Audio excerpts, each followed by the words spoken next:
حضرت عمر فاروق رضی اللہ تعالیٰ عنہ خادم سے کہنے لگے بوڑھی سے پوچھو. تو پوچھا اماں السلام علیکم. وعلیکم السلام. اماں کیا بات ہے؟ تو اماں کہنے لگی جاؤ دوڑو, تمہیں کیوں بتاؤں, دیہات کی سیدھی سادی بی بی, جاؤ بھاگ جاؤ. کہا نہیں اماں مہربانی کرو اندر تو آنے دو. بڑی منت کے بعد اماں مانی. عمر فاروق عام آدمی نہیں جس سے دنیا کامتی ہے. حضرت عمر اندر گئے. اماں کیوں پریشان ہو؟ تو اماں کہنے لگی تمہیں کیوں بتاؤں, میرا اپنا دکھ ہے. چل اماں بتا دے, تیری مہربانی. اماں کہنے لگی میں ایک بیوہ ہوں, بے اولاد ہوں, کوئی میرا سہارا نہیں. مجھے عمر فاروق سے بڑی شکایت ہے. میرے اوپر 25 دینار کا قرضہ چڑھ گیا ہے اور 3 دن ہو گئے میں نے روٹی نہیں کھائی, اور عمر نے میری خبر نہیں لی. حضرت عمر کو پتہ چل گیا اللہ وارث ہے, اس کا کوئی 2 4 10 ہزار ووٹ کوئی نہیں. ایک کو میکے سے 6 مربے نہیں لے کے آئی, ایک اکیلی تنے تنہا. اور بھائی جب اللہ کا خوف ہوتا ہے تو پھر انسان ان غریبوں کو بھی مناتا ہے. پھر ریڑھی والے کی بھی اہمیت بڑھ جاتی ہے, پھر رکشے والے کی قدر بھی بڑھ جاتی ہے. حضرت عمر فاروق رضی اللہ تعالیٰ عنہ کہنے لگے اماں عمر سے شکوہ ہے؟ کہاں؟ جناب عمر کہتے ہیں میں نے ایک جملہ کہا تو اماں نے تو مجھے لاجواب کر دیا. میں نے کہا اماں عمر کو کیا پتا کہ تو بھوکی ہے اور مقروض ہے, اسے کیا خبر؟ تو اماں کہنے لگی کیا کہا تم نے؟ عمر کو خبر نہیں, اسے پتا نہیں. تو عمر سے کہو نا چھوڑ دے حکومت, اس کے حوالے کرے جو خبر رکھ سکتا ہے. کیوں بیٹھا ہے پھر؟ ہمارے حکمران کہتے ہیں ابھی میں صدمے میں ہوں, نکلوں گا تو بات کروں گا. نہ ادھر ادھر کی تو بات کر, یہ بتا کہ قافلہ کیوں لٹا. مجھے رہزنوں سے غرض نہیں, تیری رہبری کا سوال ہے. ہاں تجھے جواب دینا پڑے گا. حضرت سیدنا عمر فاروق رضی اللہ تعالیٰ عنہ سے اماں کہنے لگی نہیں خبر رکھ سکتا تو حکومت کیوں کرتا ہے, چھوڑتا کیوں نہیں؟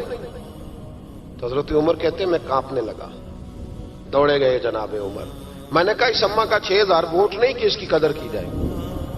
یہ اماں کوئی بہت آکسفورڈ یونیورسٹی کی ڈگری ہولڈر نہیں کہ اس کی بات مانی جائے. کہ لاوارث اور بیوہ بی بی. عمر دوڑے گئے, گھر سے اناج کا تھیلا کندھے پہ رکھا, 25 دینار بھی لیے, پکا پکایا کھانا بھی لیا. خادم کہنے لگا حضور مجھے دے دے میں اٹھا لیتا ہوں. تو حضرت عمر فرمانے لگے چل وعدہ کر قیامت کے دن بھی میرا بوجھ اٹھائے گا. کہنے لگا جی نہیں وہاں نہیں اٹھا سکتا. فرمایا پھر آج بھی نہ اٹھا, مجھے ہی اٹھانے دے, یہ میرا بوجھ ہے تو مجھے ہی. اماں کے سامنے 25 دینار بھی رکھے. پھر اماں کو حضرت فاروق اعظم نے 2 مہینے کا راشن بھی دیا, پھر پکا پکایا کھانا بھی دیا. معمولی آدمی کی بات نہیں کر رہا, 24 لاکھ مربع میل کا حکمران. حضرت عمر مدینے میں بیٹھ کے کبھی للکار دیں تو کیسر و کسرا کی ٹانگیں کانپیں. جناب عمر فاروق رضی اللہ کھانا کھلا کے اماں چارپائی پہ تھی تو عمر نیچے بیٹھ گئے. کہنے لگے اماں چل عمر کو معاف کر دے, چل چل جانے دے, کوئی عرض نہیں, بیچارے کو پتہ نہیں چلا. تو اماں کہنے لگی تو نے پھر عمر کا ذکر چھیڑ دیا. بیٹے میرے گھاؤ بڑے گہرے ہیں, میرے زخم بڑے سخت ہیں, کلیجہ پھٹے تو تجھے دکھاؤں کتنی تکلیف میں ہوں. میں تو پکا ہوا پھال ہوں, کسی وقت بھی دنیا سے چلی جاؤں گی. میں نے عمر کو معاف نہیں کرنا. جب میں قبر میں جاؤں گی نا, نبی کریم علیہ السلام آئیں گے تو میں عمر کی شکایت کروں گی. میں کہوں گی حضور اس سے پوچھئے یا رسول اللہ بیوہ اور بوڑھی کا خیال ہی نہیں کیا. تو آپ کے غلام کہتے ہیں میں نے عمر کو کبھی اتنا روتے نہیں دیکھا جتنا آج روئے. کہنے لگے اماں عمر کو میں جانتا ہوں وہ کمزور ہے, یہ شکایت نہ لگانا, وہ کمزور ہے, مقابلہ نہیں کر سکے گا, یہ شکایت نہ لگانا, چل معاف کر دے. تو اماں کہنے لگی اچھا تو مجھے کچھ اچھا لگتا ہے, جا تیری خاطر عمر کو معاف کیا, تو پیارا لگا ہے, جا معاف کیا, تیری خاطر معاف کیا, تیری خاطر عمر کو معاف کیا. حضرت عمر فاروق کہنے لگے مجھے لکھ کے دو. کون اتنے جتن کرتا ہے, کون؟ کسی سے کہنا جا اپنی اماں کو منا لے, تو کہتے ہیں نہیں میری غلطی کوئی نہیں تو مناؤں کس بات پہ, ہمیں تو 20 دلیلیں آتی ہیں. جا ابا کے پیر پکڑ لے. پتہ ہے نبی پاک علیہ السلام نے فرمایا جس کا باپ راضی ہوگا اسی کا اللہ راضی ہوگا, اور جس کا باپ ناراض ہوگا وہ سارا دن وظیفے پڑھے, اس کا اللہ راضی. یہ ابو داؤد شریف کی حدیث ہے. نا جی بڑی مہربانی, پیسے نہ لائیے گا آپ. اب بات سنیں, وہ بھی میں سمیٹنے کی طرف آ رہا ہوں, ختم کر رہا ہوں, آپ میری بات پہ توجہ رکھیں. عزیز بھائی, نبی کریم صلی اللہ تعالی علیہ وسلم نے جو اپنے غلاموں کی تربیت کی تو حضرت عمر فاروق کہنے لگے لکھ کے دو.